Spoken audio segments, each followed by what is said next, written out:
When I bought my quiet 100-acre farm tucked between rolling hills and a winding creek, the last thing I expected was trouble from an HOA, especially one that I was even part of. Life there had always been simple. Sunrise chores, repairing fences, tending livestock, and crossing the small wooden bridge that connected the front half of my land to the back pastures. That bridge wasn't just a piece of wood and nails, it was a path my father built decades ago, a memory of childhood summers, and the only convenient way to move equipment across the creek. One Tuesday morning, after a stormy night, I drove out to check the pasture fences and stopped dead in the middle of the dirt road. The bridge was not damaged, not leaning, not washed away, gone. Cleanly dismantled, planks scattered, support beams cut. At first I thought maybe the storm had taken it, but the precision of the cuts immediately made me suspicious. I started walking the creek bank when I heard an unfamiliar voice shouting, "Excuse me." That was an unauthorized structure. I turned to see a sharply dressed woman marching toward me like she owned the countryside. She introduced herself as Karen, president of the Oak Ridge Estates HOA neighborhood 5 miles away from my farm.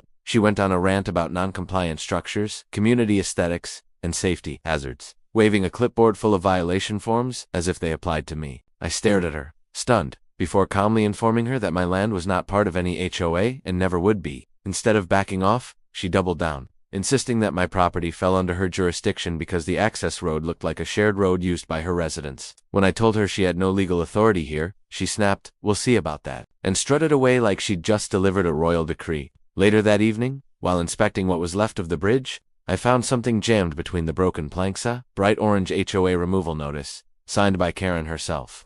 My frustration turned to fury. This wasn't a misunderstanding.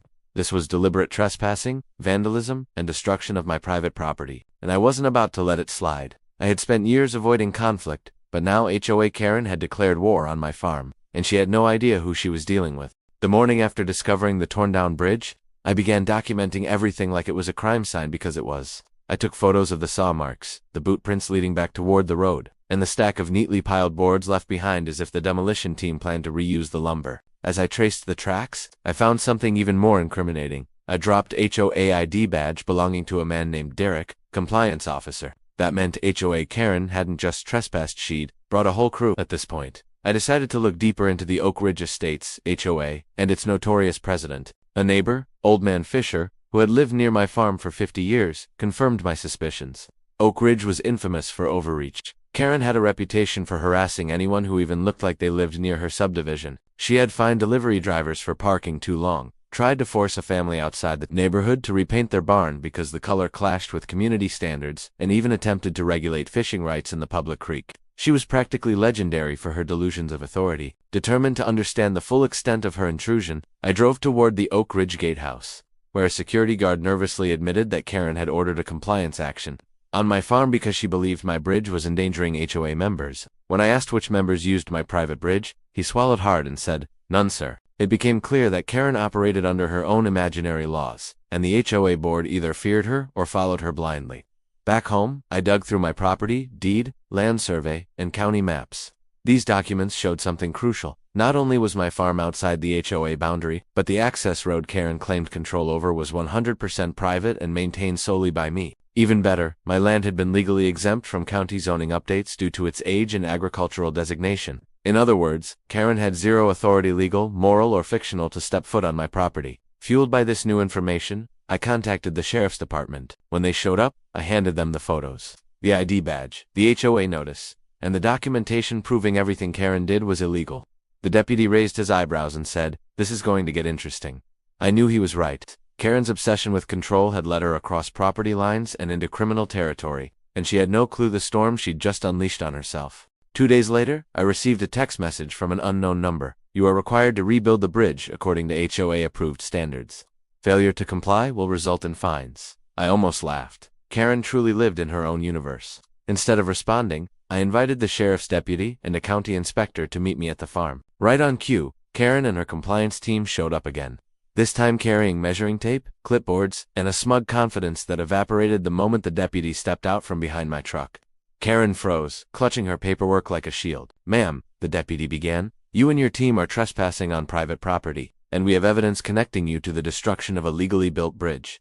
Karen's face turned several shades of red, but she tried to regain control, waving her binder and insisting, "This property falls under Oak Ridge Estates. The bridge was non-compliant." The county inspector cut her off. This farm predates your HOA by 43 years. Your jurisdiction ends 5 miles from here, Karen sputtered. But, I have community complaints. From who? I asked. Your imaginary residents using my private creek? The deputy stepped forward. Karen, you and your staff are being issued citations for trespassing, vandalism, and unauthorized demolition. You're lucky we're not handcuffing you today. Derek, the so-called compliance officer, quietly removed his HOA badge and shoved it into his pocket. Karen, however, couldn't stop digging her grave. This is harassment. I am the president of Oak Ridge Estates. And this isn't Oak Ridge Estates, the deputy replied calmly. This is his land, and you crossed the line literally. Karen screamed about appeals, board authority, and community standards, but none of it mattered. The law was on my side, and the evidence against her was overwhelming. Over the next week, things got worse for her.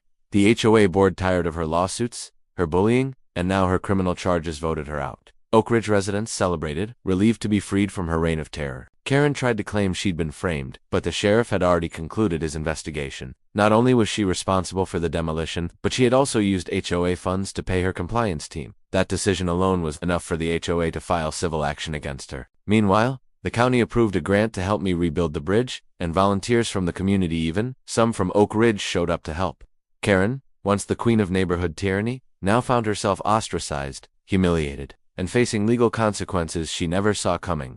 Rebuilding the bridge became more than just repairing damaged wood. It was a symbolic restoration of peace, control, and common sense, 3 things Karen had tried to take from me. With the county's support and the surprising enthusiasm of volunteers, the bridge came together stronger than ever. We replaced the old beams with reinforced lumber, raised the foundation to handle heavy farm equipment, and added protective railings. Throughout the process, neighbors stopped by, bringing tools, snacks, and stories about their own battles with HOA Karen. It turned out I was not the first victim, just the first one who fought back hard enough to make a difference. By the time the bridge was complete, everyone seemed to agree on one thing. Karen's downfall had united people in a strange, unexpected way. A week after finishing construction, I received an official letter from the sheriff's office confirming that Karen had been charged with trespassing, destruction of property, and misuse of HOA funds. Derek and the other compliance officers testified that she pressured them into joining the demolition. The HOA board not only expelled her, but filed a lawsuit to recover the money she spent. Word around town was that Karen had retreated to her house, blinds drawn, avoiding the neighborhood she once terrorized. For a brief moment, I felt a little sorry for her until I remembered the smug smile she wore while standing over the ruins of my bridge. Justice wasn't cruelty, it was balance.